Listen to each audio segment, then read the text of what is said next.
Assalamualaikum warahmatullahi wabarakatuh.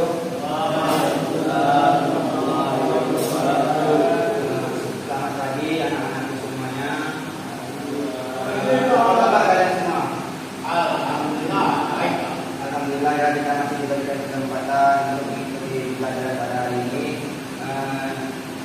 Tolong bangkunya yang rapi dulu, atau yang ada sampah di bawah bangkunya silakan dibersihkan dulu. Nah, sebelum kita mulai pelajaran kita hari ini, apa harap juga kelas segera pimpin doanya dulu, pemerintah. Baik. Untuk mulai pelajaran pada pagi hari ini, bagaimana teman-teman membaca basmalah?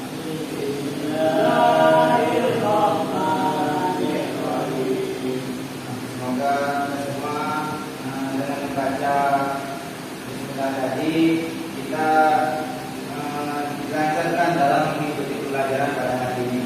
Nah, jadi ada yang tahu belum? Kita hari ini membahas tentang apa? Oke, jadi anak semua yang belum tahu, jadi kita hari ini akan membahas tentang Islam. Anak-anak di sini ada yang tahu tak? Islam itu apa? Islam itu apa? Islam. Nah, Islam itu adalah perbuatan tercela, yaitu Islam itu diartikan dalam bahasa itu yaitu berlebih-lebihan. Jadi Allah tidak menyukai orang-orang yang berlebihan.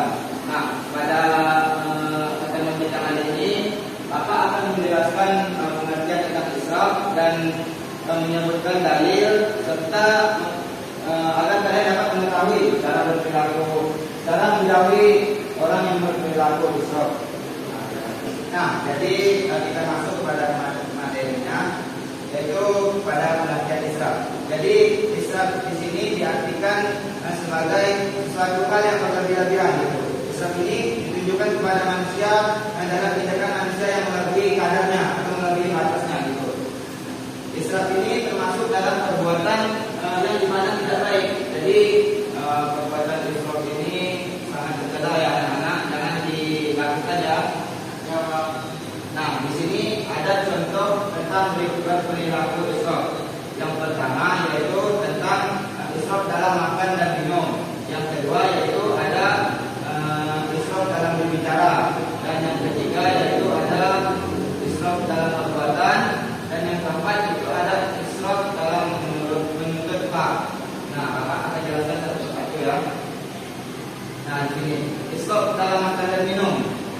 Islam dalam makan dan minum ini sangat dibenci sekali oleh Allah Subhanahu wa taala. Yang mana kita tahu bahwa Allah menyediakan semua yang ada di muka bumi ini untuk kepentingan manusia. Meski demikian bukan berarti kita semua harus mempunyai keinginan untuk makan dan minum semua yang ada gitu.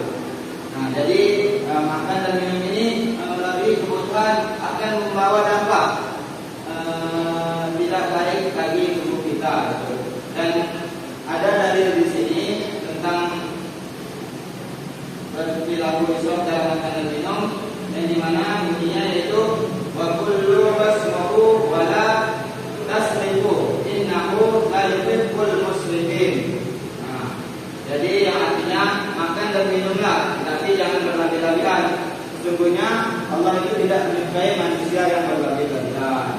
Nah, jadi dari ayat tersebut Allah sudah menjelaskan dalam kita tentang jangan melakukan perbuatan yang berlebih-lebihan, terutama terhadap makan dan minum kita.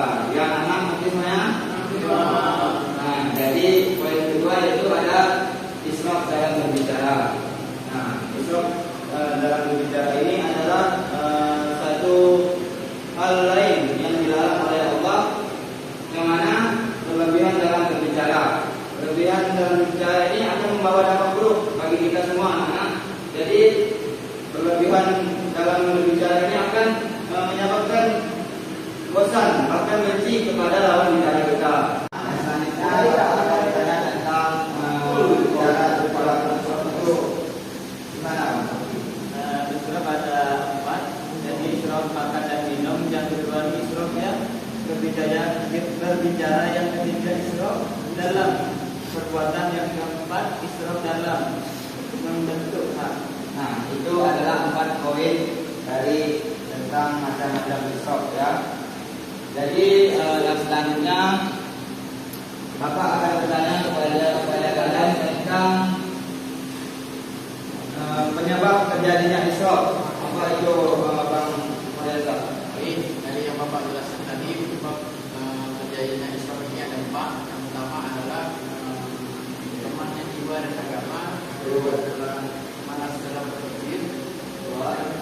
Yang ketiga adalah ingin mendapatkan pujian orang lain atau mendapatkan pujian orang banyak. Dan yang terakhir adalah lemahnya akal pikiran. Nah, jadi itu penyebab terjadinya israf ya. Nah, jadi yang terakhir Bapak akan bertanya kepada satu orang lagi tentang cara dari menghindari israf itu gimana, Bang Kurniawan? Nah, menurut saya Pak, dari perbuatannya ada 4. Pertama, menjauhi semua penyebabnya dan selalu bertawakal kepada Allah. Yang kedua, berlatih mengambil pengeluaran dengan manajemen yang benar. Tiga, memahami segala pihaknya tidak bersikap berlebihan. Dan yang keempat, mengingat keadaan khawatir atau kalau sesuatu. Nah, terus tadi ya. Jadi tentulah pengertian macam-macam dari penyebab israf dan cara menghindarinya. Bapak harap anak-anak semua dapat mengerti dan bisa dijadikan pedoman di dalam hidup untuk menghindari sikap israf tersebut ya. Jadi mungkin itu saja yang bisa Bapak sampaikan. Semoga kita semua bisa mengambil hikmahnya dan bisa menjadikan pedoman dalam hidup kita untuk menghindari perilaku tercela tersebut. Ya, anak. Sekian dari Bapak. Assalamualaikum warahmatullahi wabarakatuh. Nah, kita masuk pada poin yang ketiga, yaitu israf dalam perbuatan. Tentu kita pernah mendengar kan bahwa orang itu overacting, yaitu melakukan hal-hal yang berlebihan gitu. Jadi lebih saat melakukan sesuatu kita terkesan seakan dibuat-buat gitu kan. Pasti kalian pernah melihat atau mendengar kan? Nah, sikap overacting ini tentu tidak disukai oleh banyak orang lain karena dalam sikap overacting ini dapat menimbulkan sikap jenuh terhadap lawan bicara kita atau lawan yang kita hadapi. Nah, masuk kepada poin yang keempat. Ini kita ada israf dalam menuntut hak. Israf ini dilakukan dalam keadaan dan terkadang muncul dalam tindakan yang bersifat aksi. Jadi israf ini dapat juga terjadi saat kita sedang berusaha menuntut hak serta memberi duta. Nah, mungkin itu ada contoh dan berperilaku israf. Kita masuk pada poin yang ketiga, yaitu penyebab terjadinya perilaku israf. Nah, anak-anak sini ada yang tahu penyebab terjadinya perilaku israf itu seperti apa, bagaimana itu? Tahu Nah, jadi sebab terjadinya perilaku israf itu yang pertama bisa muncul dari lemahnya akal pikir kita dalam memandang dan mempertimbangkan hal dan berdaya gunaan harta secara benar dan tepat guna gitu. Dan yang kedua yaitu sebab munculnya dari perilaku israf ini ingin selalu mendapat pujian dari orang lain gitu, atau bisa disebut dengan riya. Jadi poin yang ketiga yaitu malas dalam berpikir, dan keempat itu lemah jiwa dan agamanya. Nah, tadi kan Bapak sudah menjelaskan tentang penyebab terjadinya perilaku israf, dan yang poin keempat ini adalah cara menghindari israf. Ada yang tahu cara menghindari israf itu bagaimana? lupa Belum ya? Oke, Bapak jelaskan. Jadi cara untuk menghindari perilaku israf ini menjauhi semua penyebabnya dan selalu bertawakal kepada Allah Subhanahu wa taala. Nah, dan yang kedua yaitu berlatih mengatur pengeluaran dengan manajemen yang benar. Yang ketiga, memahami segala akibat jika masuk tadi. jika Ada yang masuk tadi dengan suara dia tadi. dan yang keempat mengingat keadaan fakir atau kalau suatu saat jatuh miskin itu. Yang kelima menyalurkan harta melalui zakat, sedekah dan infak. Nah, jadi mungkin sekian materi yang dapat Bapak sampaikan dari pengajian Isra, contoh dan bentuk perilaku Isra, sebab terjadinya Isra dan cara menghindari Isra. Nah, di sini Bapak akan tanya kalian tentang keempat poin tersebut mengenai pengajian Isra, dalil Isra, contoh Isra dan cara menghindari Isra. Nah, jadi dari poin-poin yang Bapak jelaskan tadi, Bapak akan bertanya pada satu orang dari kalian ya. Bapak tunjuk secara angkat ya ini. Ismail, tolong jelaskan kepada Bapak dan kepada teman-temannya tentang pengertian dari Isra. Betul tak? Nah, betul. Itu berbilang-bilang ya. Nah, jadi sudah Bapak jelaskan dari keempat poin tadi. Nah, ini Bapak akan bertanya kepada kalian satu-satu secara acak tentang pengajian Isra, dalil Isra, cara menjauhi Isra, tentang perbuatan-perbuatan Isra itu ya. Jadi, Bang, coba jelaskan tentang pengajian Isra. Isra itu berlebihan. Nah, sikap Isra itu berlebihan. Apa namanya? Berlebihan. Bapak akan duduk lagi untuk membacakan dalil tentang Isra. Coba kalau ini.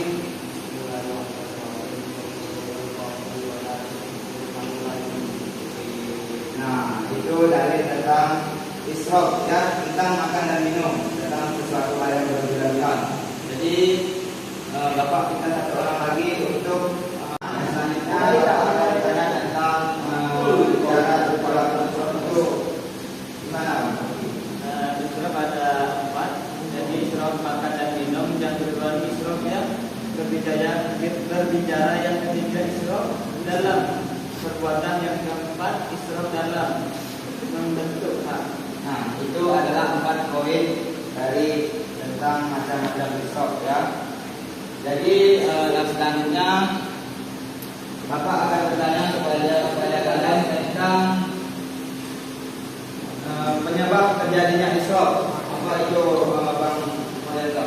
Baik, dari yang Bapak jelaskan tadi, penyebab terjadinya Isra ini ada 4. Yang pertama adalah lemahnya jiwa dan agama, kedua adalah malas dalam berpikir, yang ketiga adalah ingin mendapatkan pujian orang lain, mendapatkan pujian orang banyak, dan yang terakhir adalah lemahnya akal pikiran. Nah, jadi itu penyebab terjadinya Isra ya. Nah, jadi yang terakhir Bapak akan bertanya kepada satu orang lagi tentang cara dari menghindari Isra itu gimana, Bang Kurniawan? Nah, menurut saya Pak, dari ini ada 4. Pertama, menjauhi semua penyebabnya dan selalu bertawakal kepada Allah. Dan yang kedua, latih mengambil pengeluaran dengan manajemen yang benar. Juga memahami segala pihaknya tidak bersikap berlebihan.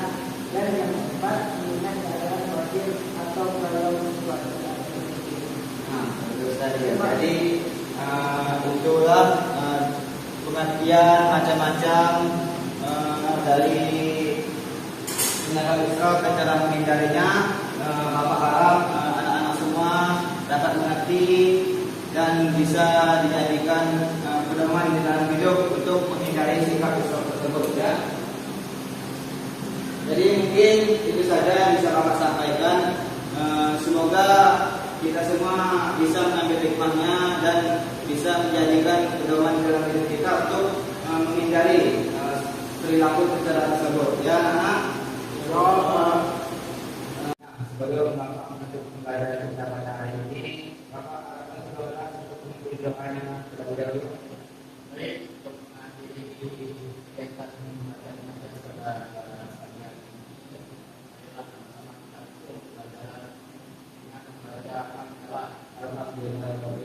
Alamin. Oh iya, Bapak lupa tadi absen menjawab siapa yang masuk pada hari ini? Iya, sama. Apa kebenarannya? DBD.